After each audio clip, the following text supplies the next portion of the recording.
Bonjour, alors pour cette seconde vidéo sur le thème du climat, je vais cette fois aborder sur le fond tous les points qui sont proposés, soulevés par les climato-alarmistes, les partisans du GIEC, qui prétendent qu'il est urgent de réduire nos émissions de gaz à effet de serre, d'entrer dans une civilisation décroissante et je ne sais quoi d'autre.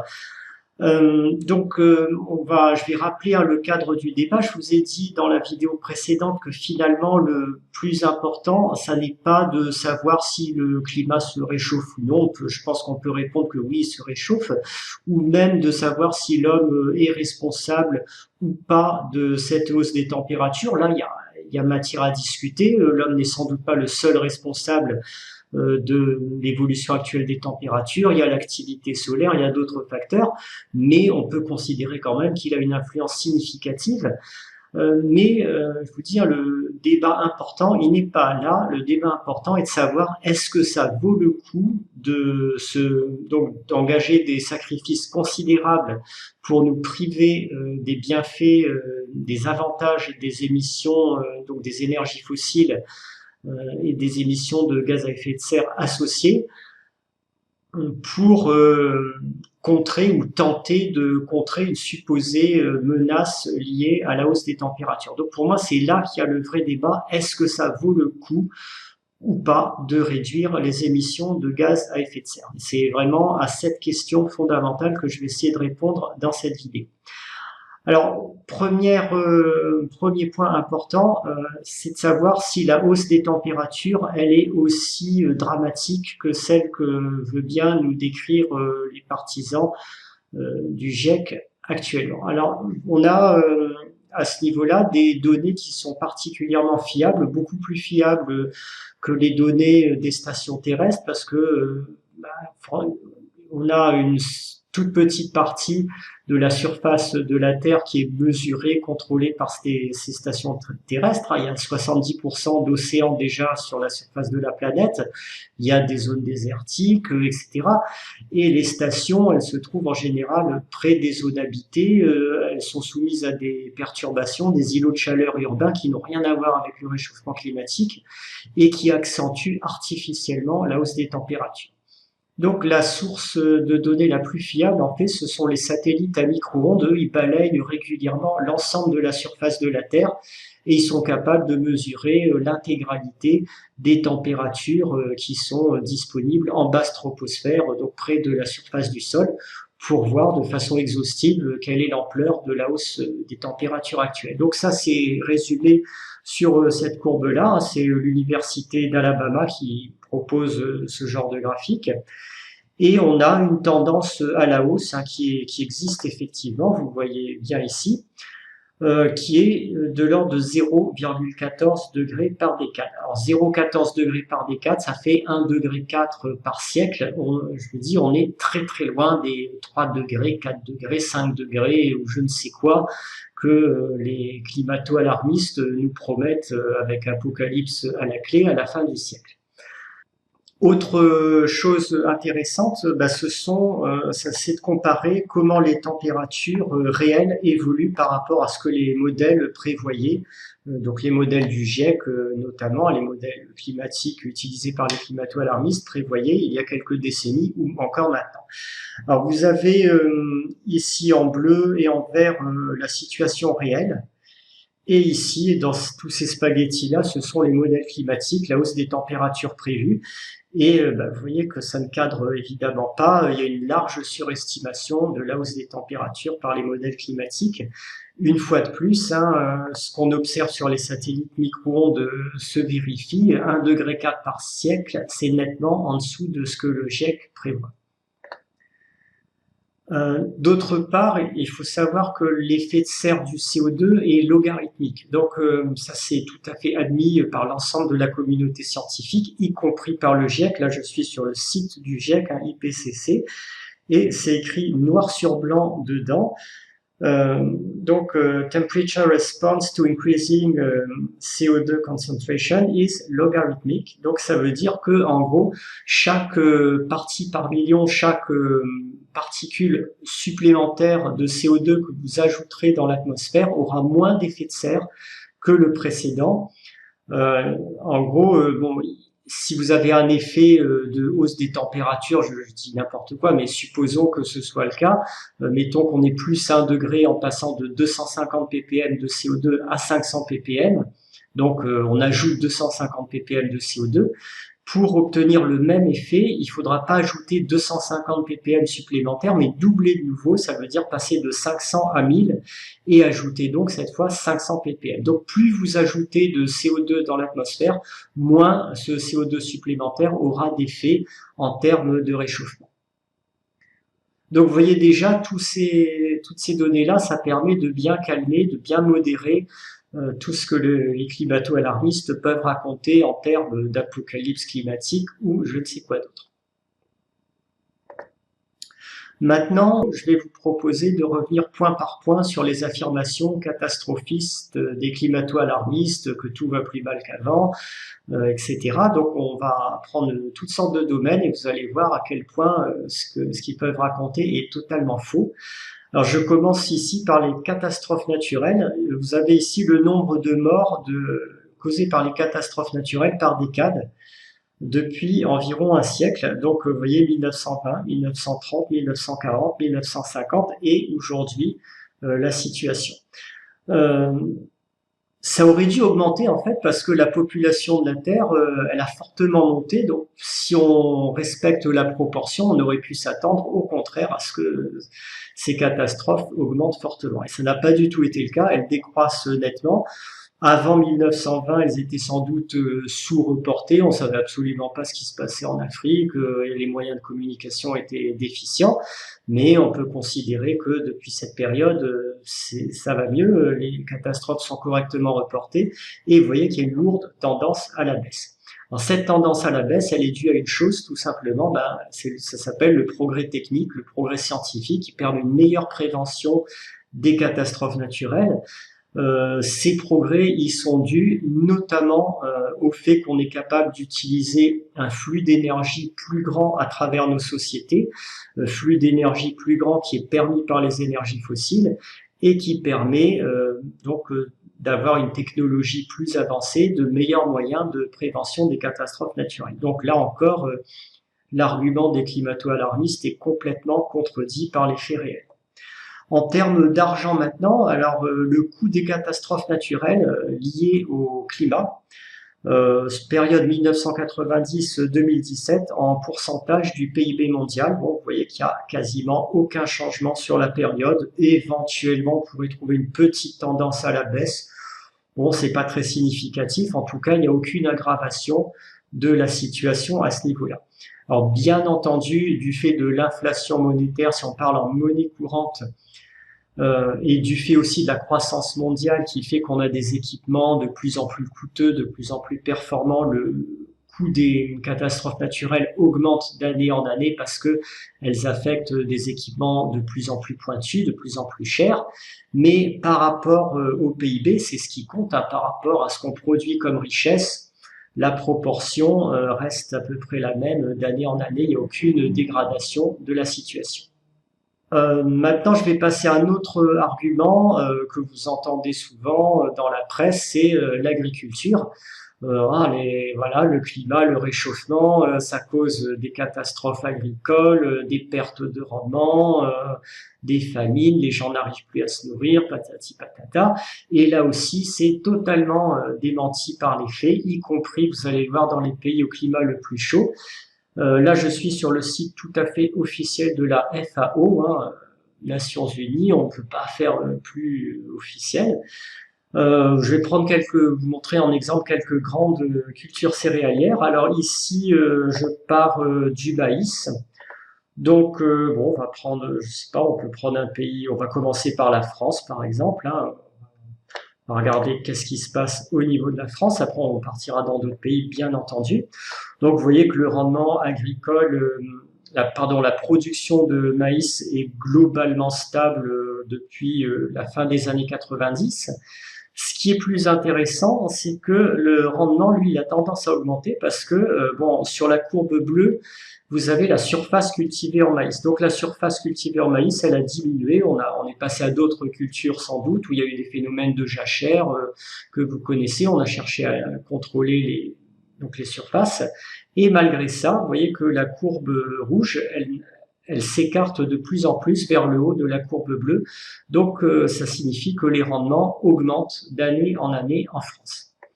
Alors ça, c'est pour un pays développé. On va passer maintenant à un pays non développé, au climat très chaud.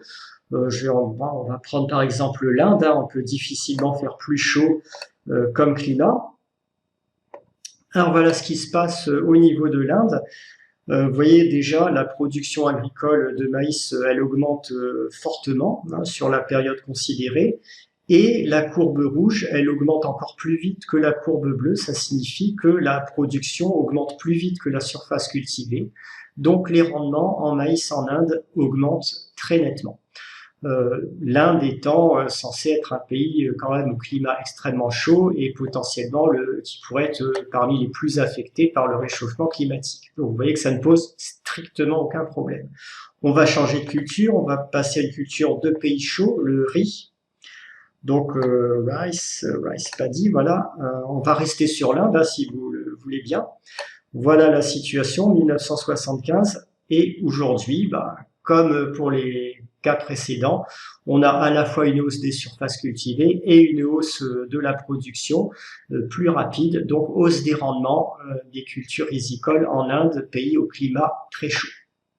Alors maintenant, je vais passer au cas des pays pauvres, donc low income food deficit countries, puisque là aussi on entend des lamentations sur le fait que le réchauffement climatique attaquerait prioritairement les pays sous-développés qui sont les éternelles victimes des méchants actes des Occidentaux, etc. Vous connaissez le genre de discours repentant qu'on nous ressasse à longueur de temps. Donc voilà la réalité des faits sur ces pays pauvres. Vous voyez la situation, production de riz, hein, 60 millions de tonnes en 1975, 75 millions de tonnes à peu près aujourd'hui. Hausse de production, hausse des surfaces cultivées, pas de problème particulier à signaler. On peut prendre ce que je vous montre là, c'est valable pour quasiment toutes les cultures. Hein, je ne vais pas les passer toutes en revue. Vous pourrez le faire vous-même sur ce site de la FAO. Vous aurez les liens qui seront joints dans un PDF. Hein, donc vous pourrez télécharger tout ça et vérifier culture par culture tout ce que je peux avancer. C'est valable pour l'Inde, c'est valable pour l'Asie du Sud-Est, c'est même valable pour l'Afrique, pour les pays les plus pauvres d'Afrique. Partout, la production agricole a tendance à augmenter et n'est absolument pas pénalisée par le réchauffement climatique. Les catastrophes naturelles, maintenant, le réchauffement climatique provoque de plus en plus de cyclones, de tempêtes, etc. Alors là, je vous propose un graphique de l'énergie produite par les cyclones chaque année dans le monde depuis 1970. Vous voyez cette courbe-là, donc c'est l'ACE, Accumulated Cyclone Energy. Difficile quand on regarde cette courbe de voir une tendance haussière. Il y a des fluctuations effectivement, si plus ou moins cycliques. On a des périodes hautes, des périodes très basses, début des années 2010. Là, on est en train de remonter, mais il n'y a vraiment aucune tendance à la hausse sur cette activité cyclonique dans le monde. Là, vous avez la fréquence des cyclones puissants, donc Major Hurricane. Vous voyez là aussi, impossible de voir la moindre tendance haussière depuis 40 ans dans le monde à ce niveau. Donc encore un argument des climato-alarmistes qui est complètement à côté de la plaque et qui ne relève que de pure propagande sans être basé sur le moindre fait réel. Je passe maintenant à la hausse du niveau de la mer, là, voilà, le tsunami catastrophique qui va tout inonder d'ici quelques décennies. Alors la réalité, c'est que effectivement la mer monte, mais on est dans un rythme de hausse de 3,3 mm par an, ça représente 30 cm par siècle.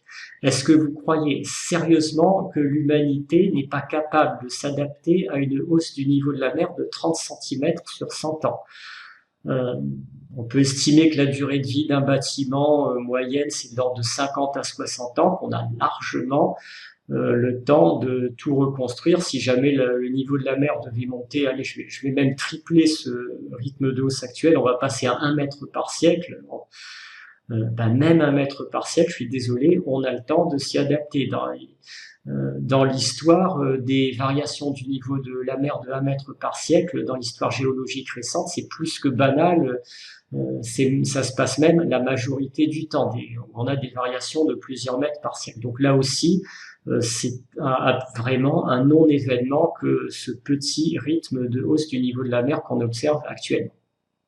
Donc maintenant, on va passer à la santé humaine. Donc, gros argument aussi des climato-alarmistes. Le réchauffement, c'est une catastrophe pour la santé, ça réduit notre espérance de vie, les canicules sont meurtrières, etc.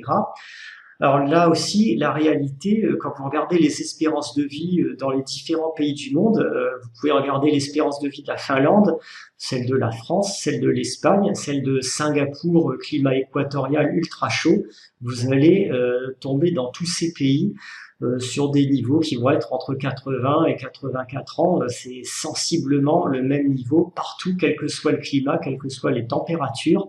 Ça ne dépend en fait que du niveau de développement, du niveau technologique, du niveau sanitaire du pays. Et ce niveau est directement corrélé à l'intensité et à la capacité des civilisations, des pays concernés à utiliser et à maximiser l'utilisation de l'énergie chez eux. Plus un pays est capable d'utiliser une quantité d'énergie importante et de bénéficier de cette énergie avec des équipements scientifiques, sanitaires évolués, plus son espérance de vie sera élevée. Là encore, si vous privez les gens d'énergie, ça risque de mal se passer au niveau de la santé. C'est tout ce que je voulais dire. Ça va totalement à contre-courant, évidemment, de ce que les écologistes racontent.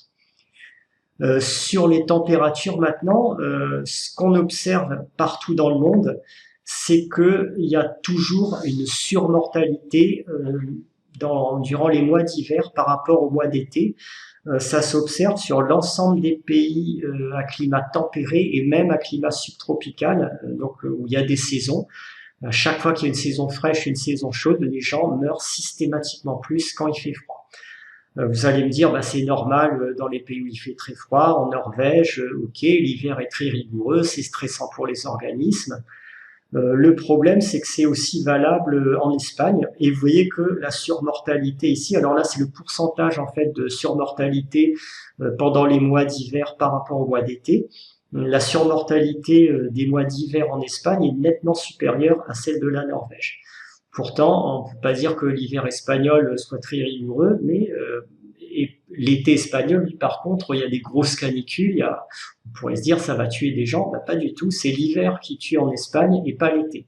Ça se vérifie en Grèce, ça se vérifie au Portugal, vous pouvez voir tous les pays à été chaud ont une surmortalité en hiver. Je vais même prendre un exemple encore plus frappant qui est la cité de Canton en Chine, donc climat subtropical. On a des températures moyennes pendant les mois les plus chauds de l'été, là-bas, qui sont de 30 degrés. Sachez que les pires mois de canicule qu'il y a eu à Paris, on avait atteint au mois de juillet-août, pour les mois les plus chauds de juillet-août, on avait atteint 21 degrés de moyenne mensuelle. Donc on est 9 degrés au-dessus dans cette ville de Canton. Et qu'est-ce qui se passe ? Là, vous avez en bas la mortalité qui est observée. Vous voyez que la mortalité, elle chute totalement pendant les mois d'été qui sont extrêmement chauds, extrêmement pénibles, avec une chaleur humide en plus. Je vis à La Réunion, je sais ce que c'est que la chaleur pendant les mois de janvier, février, en plein été. Je peux vous dire qu'un 32-33 degrés avec 80% d'humidité à La Réunion, ça paraît plus chaud. J'ai déjà vu 38 degrés à Paris, et le 33 degrés à La Réunion paraîtra plus chaud que le 38 degrés sec à Paris. Malgré tout, à Canton, on meurt beaucoup plus pendant les mois d'hiver très relatifs, 15 degrés de moyenne annuelle, donc c'est un hiver vraiment tout doux, et ça suffit pourtant à tuer plus de monde que les 30 degrés de moyenne qu'on a en été. Alors quand des climato-alarmistes vont nous raconter que 3 ou 4 degrés de plus éventuel, hein, ça sera probablement moins, comme je vous l'ai dit au début, mais admettons même qu'il y ait 3-4 degrés de plus, quand ils nous racontent que ça va mettre en danger la santé des gens, c'est du grand n'importe quoi, évidemment. Euh, un autre point que je vais aborder maintenant, le climat, le réchauffement climatique va désertifier les pays qui souffrent le plus, etc.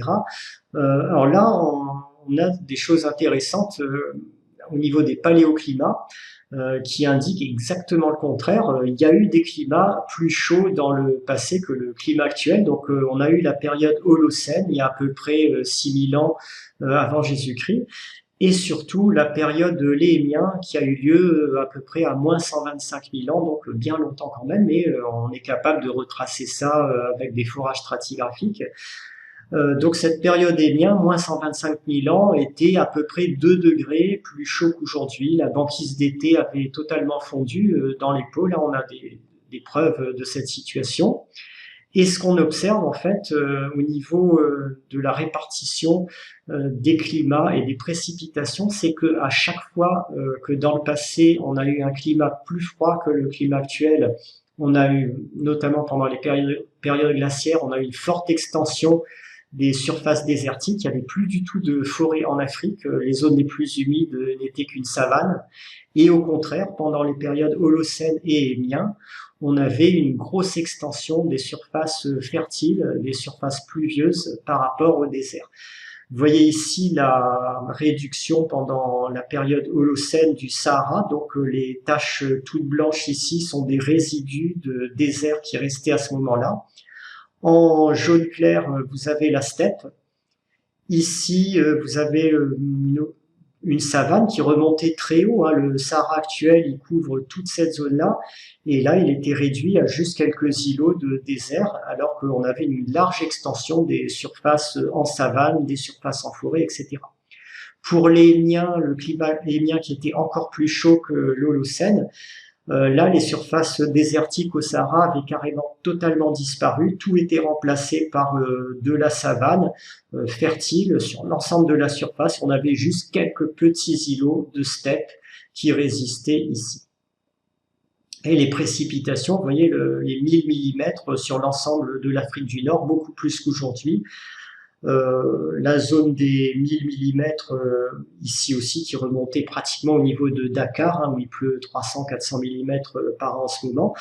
Donc toute l'expérience qu'on a des climats chauds passés montre qu'on avait des conditions largement plus favorables qu'aujourd'hui à l'agriculture. D'abord parce qu'on avait moins de désert dans les zones tropicales et aussi évidemment parce que du côté des zones boréales, Sibérie, Canada par exemple, on avait un climat plus chaud. Du coup, on pouvait cultiver, étendre les zones cultivables beaucoup plus au nord.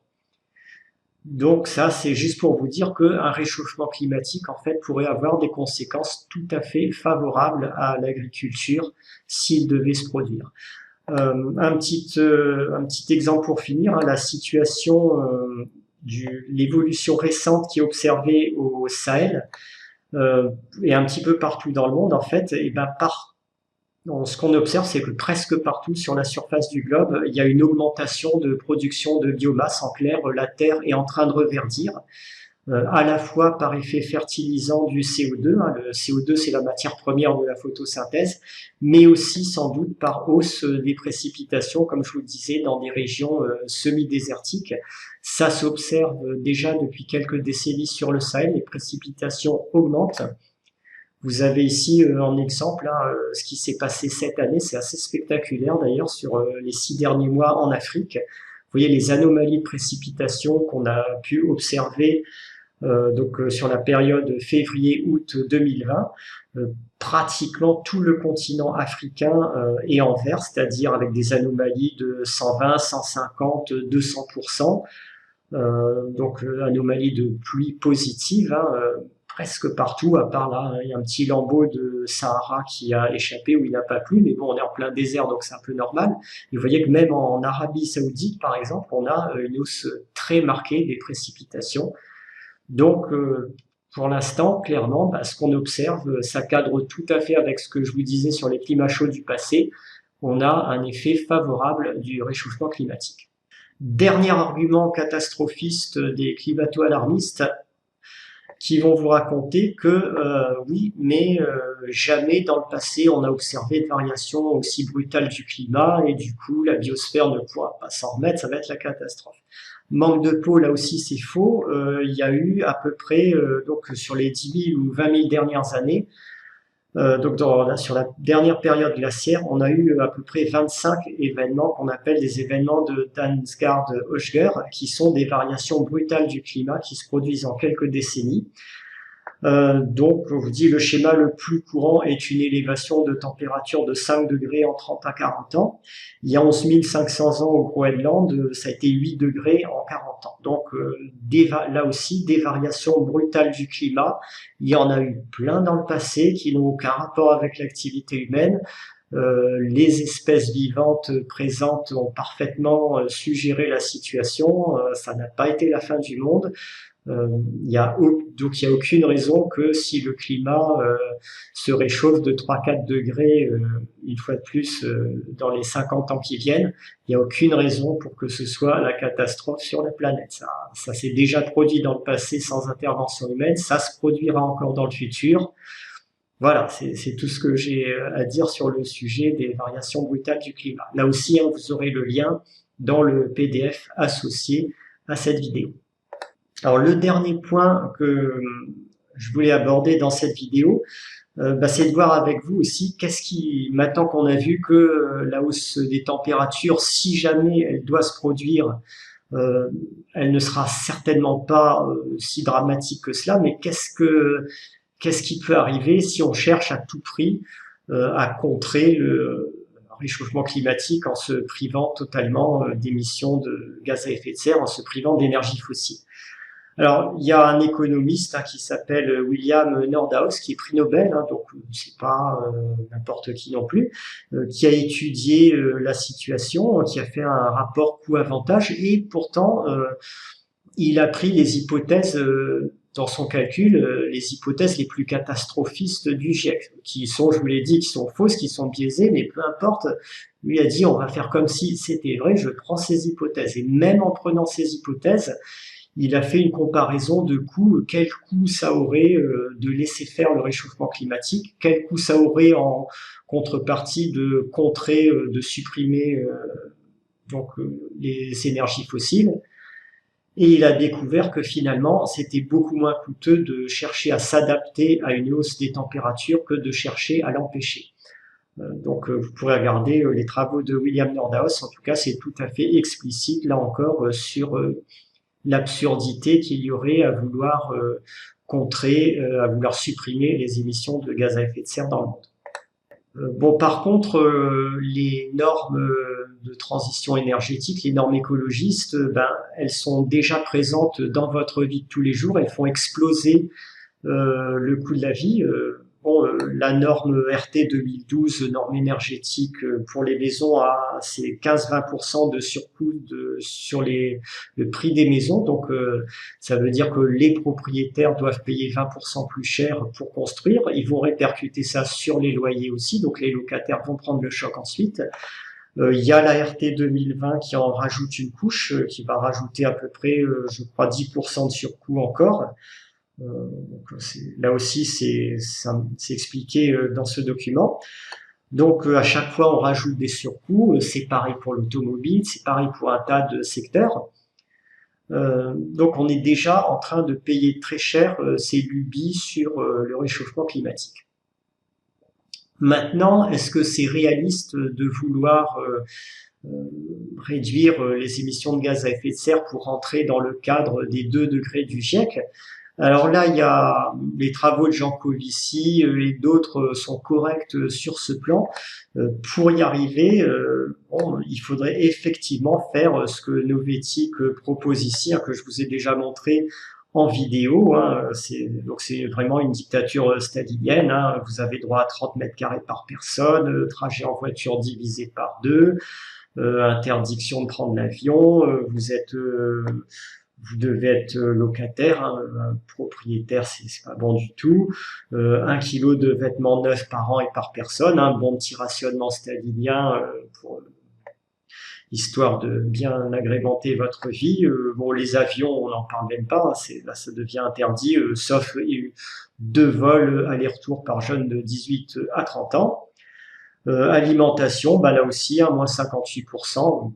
Bon, pourquoi pas, hein, bon, faut pas, ouais, un petit peu de diététique, hein, ça ne vous fera pas de mal du tout. Donc, vous passez votre consommation de viande de 90 à 25 kilos.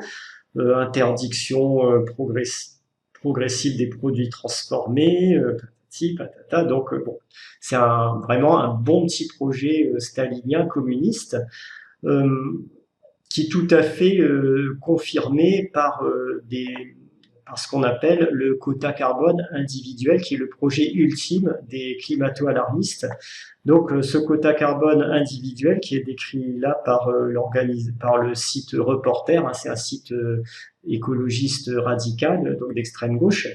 Ça consiste tout simplement à limiter vos émissions de carbone à 2 tonnes de CO2 par personne et par an. Alors ça, c'est un bon petit projet égalitaire communiste, parce que si chacun a le droit à 2 tonnes de CO2 par personne et par an, chacun aura le droit d'acheter à peu près la même quantité de biens et services, acheter la même quantité de déplacements, etc. Dans ce genre de projet-là, vous n'avez évidemment plus aucune motivation à entreprendre, puisque vous ne pourrez pas bénéficier des résultats de votre entreprise. Vous n'avez même pas intérêt à étudier, puisque de toute façon, quoi que vous fassiez dans la vie, vous aurez 2 tonnes, vous aurez droit à vos 2 tonnes. Donc, bon, c'est typiquement une société dans laquelle plus personne n'aura envie de produire, plus personne n'aura envie d'entreprendre, et qui se cassera la figure, comme tous les projets communistes, comme toutes les utopies communistes. Donc, ce genre de quota, c'est déjà, ça commence à être proposé par certains députés. Vous voyez, des députés, donc il s'agit de Delphine Batho et de François Ruffin. Ils commencent par les quotas individuels en avion, puis après, s'ils peuvent, ils étendront ça à d'autres choses. Le but ultime, comme je vous disais, c'est que vous ayez une carte de crédit. Donc, vous pouvez utiliser votre carte de crédit jusqu'au seuil de 2 tonnes, et une fois que vous avez atteint votre seuil de 2 tonnes, votre carte de crédit est hors service, vous ne pouvez plus rien acheter. Éventuellement, on vous donnera quelques paquets de pâtes pour finir l'année sans totalement mourir de faim, si vous êtes sage et que vous savez quand même la carte du parti écologiste unique. Donc voilà pour cette petite vidéo sur le climat. J'espère que vous aurez un peu mieux compris ma position maintenant sur le sujet, pourquoi je n'aime pas du tout les lubies climato-alarmistes, pourquoi je n'ai aucun état d'âme en ce moment à investir dans les énergies fossiles, qui ont été jusqu'ici la base du progrès de notre civilisation, qui nous apportent énormément de bien-être, y compris en matière de santé, y compris en matière évidemment de niveau de vie. Je considère que c'est tout à fait éthique, tout à fait correct d'intervenir, d'investir dans ces secteurs, tant qu'on n'aura pas d'alternative énergétique crédible à substituer à ces énergies fossiles. Il y a d'autres sujets écologiques qui m'intéressent évidemment, qui sont de vrais sujets écologiques. On peut parler de sujets d'écologie locale, de déchets, de biodiversité, de déforestation par exemple. Mais le CO2, pour le moment, n'est clairement pas un sujet pour moi.